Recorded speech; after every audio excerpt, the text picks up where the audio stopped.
Guys, stop! You have to record! Get it.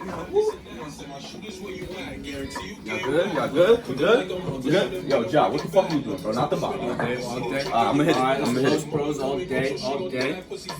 Yeah, we here. Tune in, baby. Videos all day, baby, all day.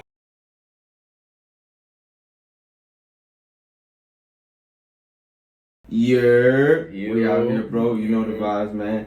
Good Vibes Only Network podcast. You know the vibes. Got a very special guest today. Got a very good video in tune. Video going on also. As you know, Juju, Reef. This is our brother Dakota. What's going on, boys? Pleasure to be here on the GVO Network. On the GVO show. Network. So pretty much, we got Dakota here with us today. You know, we're gonna have a little like interview with him. You know, someone that we grew up with, that we knew, and doing big things with his life, getting into that business. Inspirational things. Inspirational things. Appreciate you, man. Doing what he's gonna do to make that next step. But you know how y'all been. It's been good, you know what I'm took a little break, but had to bring something back. Yeah, you know what I'm saying. As you can see, Jad's not with us today. We do have a missing bro. We gonna have. He's doing big things too right now. Yeah. But tune into the end till the end of the video. To figure out what's going on with him. You will find out. Yeah. He's making it to the league. That's all we can say. He's doing his thing. But besides all that, let's get into what the video is here for, why we're here, and that's our boy Dakota. He's has his own company, Dakota Tech. It's a digital and marketing company. Worked with LinkedIn. You're an expert in lead generation and helping people out. Promoting stuff. But we want to get to know about I'll just give you a little basis Oh, about my company. It's a B2B lead generation and marketing agency, and we work primarily with companies. Okay. So we're not working with people. We're working with presidents of financial firms, owners of financial firms, and essentially we're bringing them more business through LinkedIn. And we've worked with some pretty big brands: Mass Mutual, New Jersey, NYC, Farmers Insurance in Virginia, a few different private firms in California and Texas. And it's a bunch of numerous people, just getting started, which we'll get into more. It's how I even got to where I am. Just done a lot of different things to even get here. Work with some cool people, network with some cool people. So excited to be here. We're glad to have you on, man. I mean that's definitely that's pretty like in depth, to our viewers. Now we're gonna go into like pretty much into it. Like now you're working with companies. How would you say you contact these companies? How would you be able to contact these companies? How'd you network? Network to get to that, to have conversations. Be able to contact these companies. Well, I mean, there's multiple ways that you can actually, get in touch with people, get leads. My business, we focus on, using a specific method, but in terms of getting in touch with other businesses, you can either cold call them, which I do. You can do cold email. You can do paid ads, which I don't really dabble in. And you can do a direct outreach through LinkedIn, through other platforms or whatnot. And so essentially, I'm at the point now, and I have enough of a brand where I'm able to do that cold outreach. I'm able to, cold call and whatnot, and be able to book an appointment on my services, or even talk to them about it right there on the phone. But I mean, obviously, the whole point of a cold call is to really just pique their interest. I've been learning so much this past year, just about sales, marketing. Everything. It's just been the best journey, and it hasn't been all sunshine. I'm gonna be honest, and that is part of it. It's success. It's never gonna come easy, no matter what. No, of course. Honestly, but we know you, of course. We're close with this guy. We've known him for a while, but our viewers, what really led you, like, you go to college, you go to school. How was school really for you? How did you, come upon being in business and not, continuing or doing business in school? Like, how did that so I mean, I've always known that I wanted to be an entrepreneur, that I've wanted to, own my own company. I've always looked at the world differently in terms of money and whatnot. But when it came to college, I went to Rutgers Business School. I got accepted senior year of high school, obviously. And I kind of went, deep down inside, I didn't really have a plan. Just things, relationships, whatnot, school, college, ACTs, sports. You're not really thinking about the overlying plan. So, the long term. Exactly. I wasn't thinking about who, what I want to be in the greater scheme of things. Yeah. And, I guess, so I ended up going to college, but I knew that I was still going to take advantage of it. I did an internship before actually going into college with a startup, and I learned so much about networking, just how to actually even, build a company, how to do these certain things, because I was working with the founder of the company. And, she's a very powerful woman who was able to learn just a lot from. And from there, I went to college. I did as many clubs as I could. I was on a executive board for a club before I even went to Rutgers, because I did outreach through LinkedIn. And, I really just got involved. Obviously, there's distractions along the way, but touching on LinkedIn though, how did I see, like, you went to school, you did, internships, or you did whatever, but how did you find LinkedIn and be like, all right, I'm gonna use this to my, I'm gonna use this in this. Before that, I wanna ask you, before that, touching with all the distractions and that. Distractions do, control people's lives. They're everywhere. You know what I'm saying? Being able to take hold of that and switch to the mindset of creating Dakota and creating your own business. Like, at what point, where were you? What were you doing? How did you feel in that particular moment when you believed, thought, or decided to make a change? Yeah, so, I guess the second semester of Rutgers, I pledged in a fraternity and whatnot. I was just very in the, kind of just in the mix, in with the distractions per se.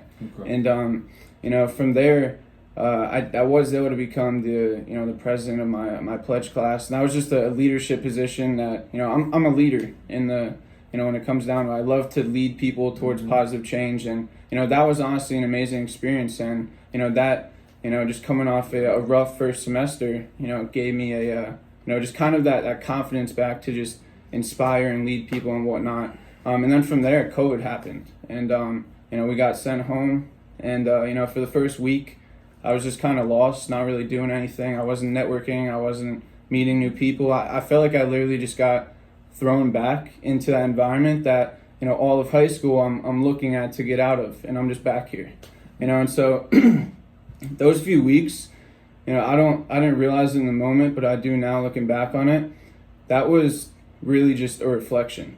Time stopped. I was able to actually, for the first time, kind of look at everything, look at how I got here to here to here. And, it was just really eye-opening. And, we just had all this time, and just so much time, incredible amounts of it. And, I said to myself one night, I'm tired of just feeling as if I'm in this cycle. I'm not really doing anything. I feel lost right now. And I essentially just wrote down, I got out a journal. I wrote down, obviously, all the things I want to accomplish, big goals, small goals, and essentially just wrote out a plan, structure for that next day. And, that kind of just kick-started everything in a way, if you want to even put in that direction. It's that conscious decision for me to say, okay, I'm going to make a change. And I did it. I got up that next morning, went on a run, 6:30 a.m. I did this, updated my LinkedIn, did outreach to marketers and whatnot.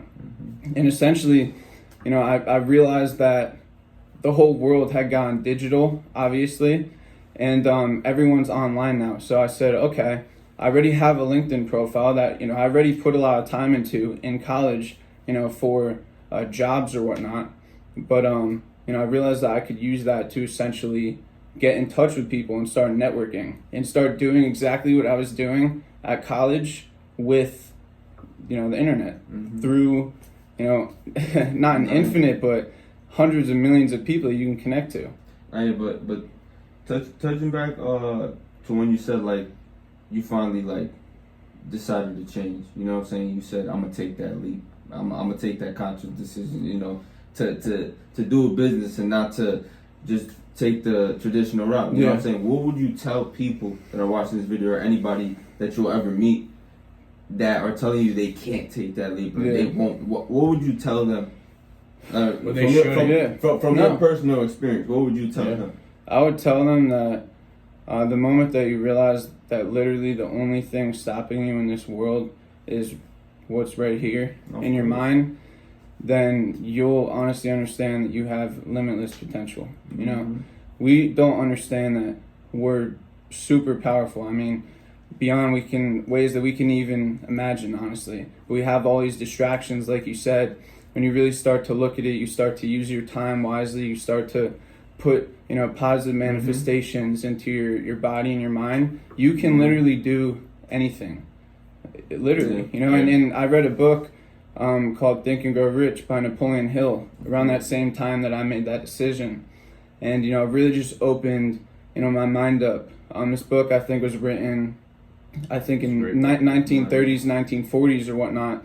And it was just speaking to me, about mindset. And it was kind of just reaffirming that, that I can be what I want to be. If I have a plan and if I have a burning desire and if I want what I want badly enough, then I can get it. You just have to work for it. You have to believe. You have to admit that, that energy of, positivity and that you want that success because, the law of attraction is definitely a real thing in my opinion. So would you say like, we'll touch on because we're young. So you'll say the youth, do you think that they lack that mindset of, I'm gonna get it no matter what, or do you think, a lot of people our age feel like everything, we should get everything handed to us. Like, how do you feel about like, that? Do you feel our mindset is not to go get it? No, it goes back to the distractions. There's so many distractions nowadays, especially online. And I was actually talking about it with a chemist who's, has 45 years of experience and whatnot. He knows how the brain works.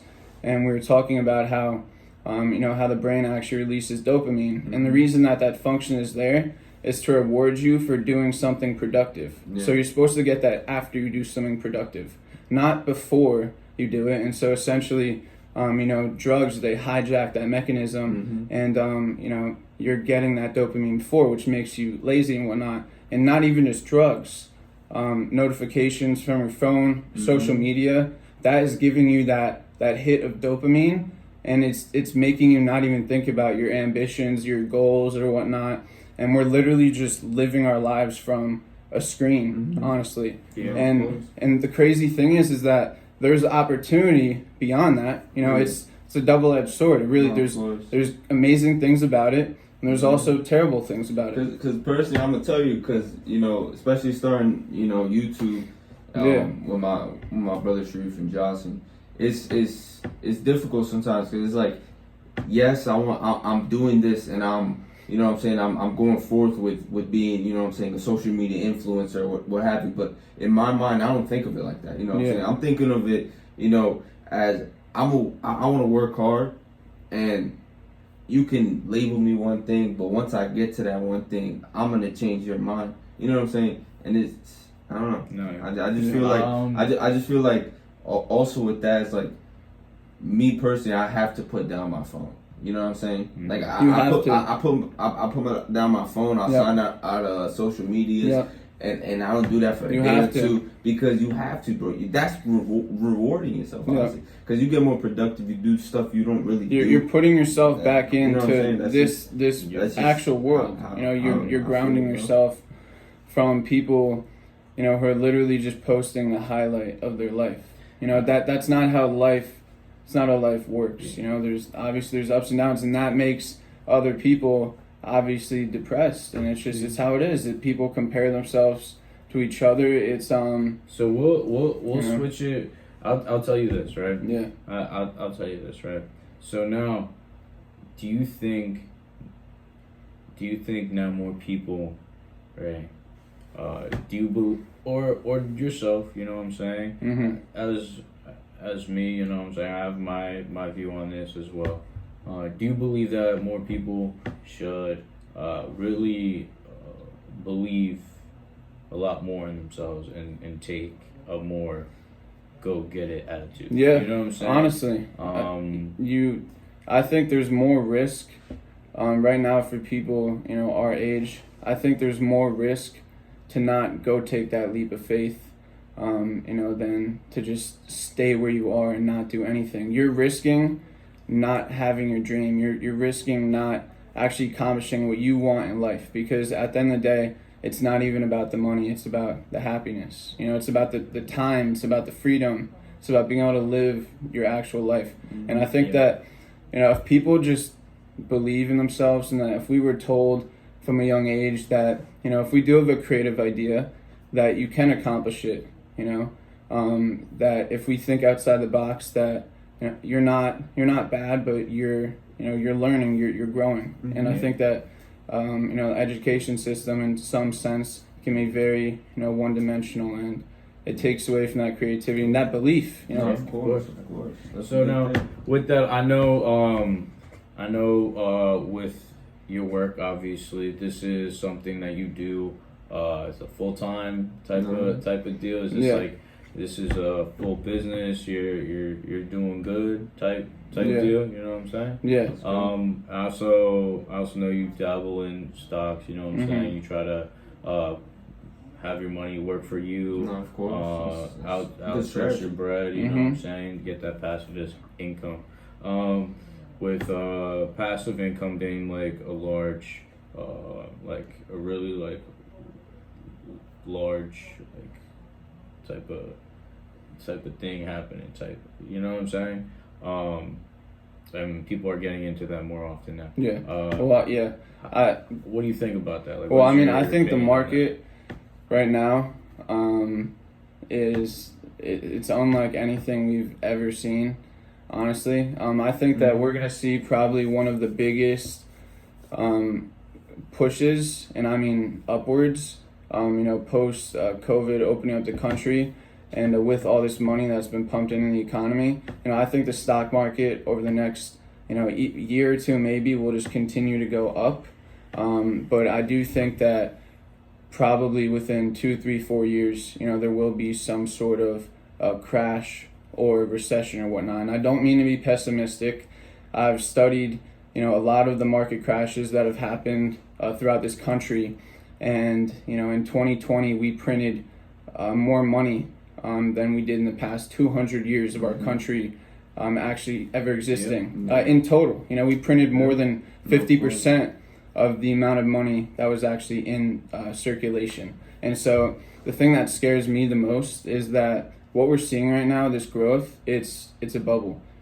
Because there's not inflation on everyday prices, but inflation can, take places in other areas of the economy. And so right now the inflation is in the housing market and the real estate, housing market, real estate market, obviously, in the stock market. And I think that once everyone gets their stimulus check, you're gonna see these meme stocks, AMC, GameStop, and a few others. You're gonna see them really just take off. Yeah.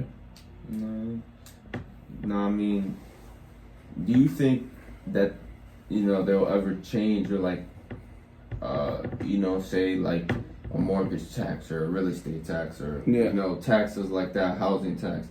Do you think they'll ever rise the percentages of those taxes up, or even per se, how much we pay for taxes, how much, whether you're rich or poor? What do you really think about that?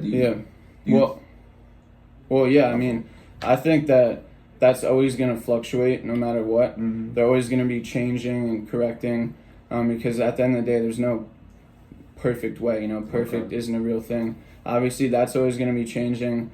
And I mean, in terms of the actual money itself, I do think that in the future, obviously you're seeing Bitcoin and Ethereum and cryptocurrencies, bought by these large institutions and whatnot. This is the real deal this time. This isn't the 2017 spike where no one bought in. So you're going to see basically the U.S. transitioning to cryptocurrency or whatnot. They're still finding ways on how they can, perfectly track it, because, at the center of Bitcoin, what it even is an anonymous payment source. It's the way that it's supposed to be exactly. It's the way that someone can make an account, no information about themselves or whatnot. It's just a number, their wallet ID, and you can just send Bitcoin through there. It's not taxed. It's not anything. And that Bitcoin, while it's in your wallet, it's still fluctuating with the market because you're investing in a currency. What's Bitcoin now right now? Like five. It's like it's 57,000. 57,000. How high do you think that thing go up before the summer? It's actually up. I checked. It's up 13% Yeah, of all time. Of all time. Yeah, Bitcoin used to be under $1.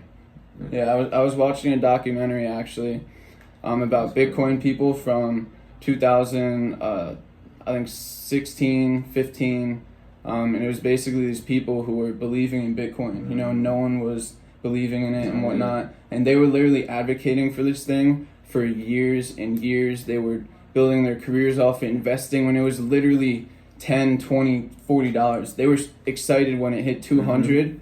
It's at 57,000. All these guys in that video, they're all multi-millionaires. Oh, no, yeah. They're most doubt. incredible.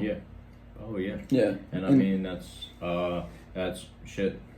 They took a leap of faith, like you were saying. Leap of faith. They had that No, they mindset. believed. They believed. And there were days that. Check Bitcoin hit its all-time high at $220. It crashed down all the way down to $50, and literally they were, the guy who had a bunch of money in it, he was sitting in front of his TV that night, and it was honestly kind of, inspirational, not gonna lie. He was sitting there on his TV, and the camera guy who was making the documentary came up to him, and he said, how do you feel right now about this crash? And he goes, I believe in this. I believe in Bitcoin. I know what it's gonna do.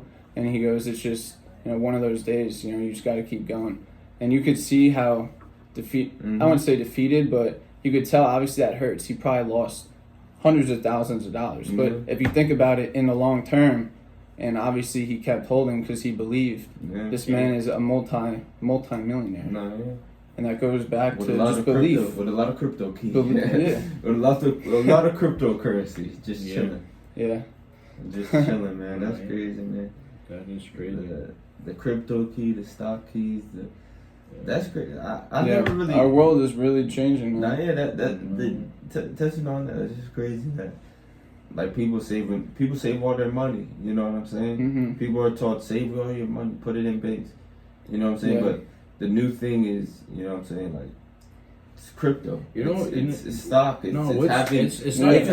having ownership of a land, having ownership of a stock, having ownership of anything. Bro. It's not even that. Passive income. That's not dollar bills. Passive income. It's the fact that once you put your money in a bank and you go to take money out, that money is not your money. You know what I'm saying? Like, they don't have your money in the bank. You never get your money. What they're doing is they're putting it into a mutual fund and they're investing it. And that's how banks actually make their money. A lot of people don't realize that, which is why when everyone's trying to withdraw their money, 2008, if you look at that, they can't pay everyone back. They can't, and then they go out of business. And that's why I don't personally have a lot of my money allocated in a traditional bank account. It's diversified across different investments that are in growth sectors that can take advantage of this highly changing world right now, because we are seeing technology really just advance to the next level. I think the next decade is going to be pretty crazy. AI, the medical industry, genome sequencing. You're seeing electric vehicles, alternative fuel energy sources. You're going to be seeing a lot of augmented reality. Virtual reality is going to become a huge, in my opinion, industry. And then not only that, chips, like people actually putting technology inside of them. Obviously, you guys know Neuralink. But Yeah. my boy Elon. Yeah. Elon, man. Elon Musk. Some biotech. You know what I'm saying? It's gonna be future awaits. You know what I'm saying? It's gonna be the start. So Yeah. It is the start now. Yeah, You know we're starting in it, and I truly believe that if you take advantage of these times in growing sectors, and if you can look into the future and you can say, okay, this industry is going to be here in 10, 15 years, and you can take advantage of it, you can really change your life. Yeah. You know, they tell you that your 20s and 30s, you know, they're not that important of a year. Now, obviously they are because of college and whatnot, but well, they say they're important to have fun and, you know what I'm saying, Exactly. get lit and enjoy your youth. Yeah. Exactly, and obviously you go to college and whatnot, but you know, I believe that those are some of the most important years we have, because that's when you can actually go out and be free and kind of put yourself out there in the world, really, instead of just being contained. No, I'll leave this with you. Just think about it. It's easier to struggle now when you're young than when you're old later on in life. You know what I'm saying? You don't want to work when you're like, why have fun? Why have fun? All right, yeah, it's great to have fun when you're young because you could do a lot more things, but have fun when maybe you're a little bit older. You know what I'm saying? And you're actually free. You actually have fun for the rest of your life. I work, you know, every single day, and I have been nearly for the past year now. Honestly, actually, does it pay off? Yes, and the reason that I do it is because, like you said, that life, that that traditional life, that's kind of just set in stone, and I've seen that struggle of the paycheck. You have to wait every month for that and whatnot, and I choose a different path, and I believe that the path that I'm on and what I want, I can make happen, and I know I can, and that just goes back to answer me the this. belief and faith. Answer me this. And now for all our viewers and everybody else in this world, anybody that sees this, to me, to my brother here, Juju, yourself. Yeah. Does this apply to everybody? Can anybody? You know what I'm saying? Anybody what I'm do saying this, right like now. Us. You know what I'm saying? We're looking at other people like us. You know what I'm saying? Yeah. Other kids in college, other high schoolers. You're talking about the youth that are coming up. The youth. You know what I'm saying? Gen even Z, younger, even older. College kids, graduates, going to grad school. All that. You know what I'm saying? Are you gonna go to grad school, keep spending that money, or are you gonna drop out, maybe start your own business? You know what I'm saying? Exactly, and it's about doing what makes you happy. Of course, always. Yeah, That's. But what you got, in the future? Like, what you planning on doing? Business wise. Yeah. What are the plans? Any ventures? Ventures? So what's the plans, man? Yeah. So, obviously, like you were talking about real estate earlier. I have plans within the next year or two to, probably within the next year, looking at buy a investment property using an FHA loan, which is a first-time home buyer's loan provided by the government. And essentially, you're only putting 3.5% down to buy that house. And what you do is you buy a multi-family home. So two different families can live there. There's even 3 or 4 and whatnot. And you're living there, and essentially, all those people who are paying you rent, they're covering your monthly mortgage costs. And now you're creating a passive income stream by doing that, because you're not paying for your mortgage, and you're also living there for free. And not only that, real estate, it tends to naturally appreciate, over the macro, and essentially you're getting that, and all that money that's being put in, you get to take it out once you hit obviously a certain amount of equity. And then I'm looking to do that somewhere in probably the South, maybe Florida, North Carolina, South Carolina, Texas, somewhere where I can, where the money that we make up here in the Northeast, obviously things are a lot more expensive, can go a lot more of a way down there. And I think that what we're seeing right now is a lot of money, flowing down to these areas. A lot of big businesses left for, Texas, left California for Texas. Oh, it's crazy. Jeff. Yeah, Elon Musk. Gentrification is crazy. Yeah, Elon Musk Yeah. moving Tesla's headquarters to Yeah. Texas. That's true. So it's very interesting. We're a lot of changes, but yeah, I mean New that. cities forming. and Yeah. stuff, it's crazy. Yeah, but another venture that I'm working on that's very interesting. Like I said, it's with a chemist who's worked at GM, Exxon. He's literally worked with atom splitters, and he's very brilliant. And essentially, he developed a natural herb and supplement which helps people quit nicotine and marijuana abuse and addiction. And essentially, I'm gonna need to see if yeah, that's true. as he hits it. I'm gonna need to see if that's true, bro. No, yeah, What's, his name? What's the product called, man? Is it not It's out called. yet? It's gonna be called Quit. Me. It's gonna be called LinkedIn. Quit.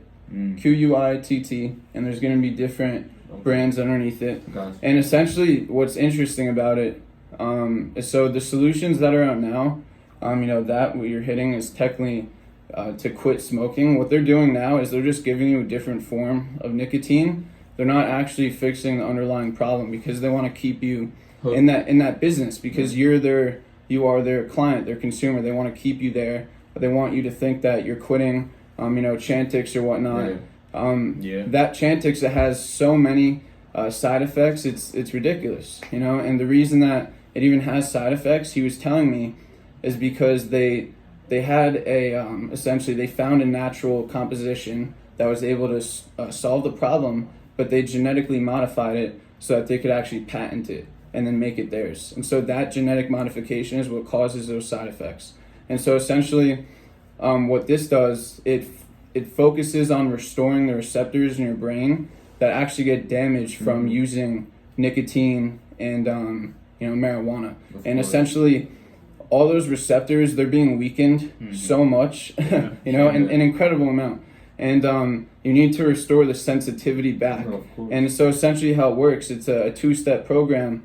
And, for the first week or two, you're using their pills and you're taking them essentially that first week or two. It's targeting those receptors and naturally restoring them with a bunch of different, amino acids, a bunch of different compositions that he obviously did crazy amount of research on. And, it's incredible that he was able to find this out. And he also found a natural plant that actually contains a very tiny source of dopamine or nicotine. That's a different plant. What's you know the plant's name? You know the plant's name?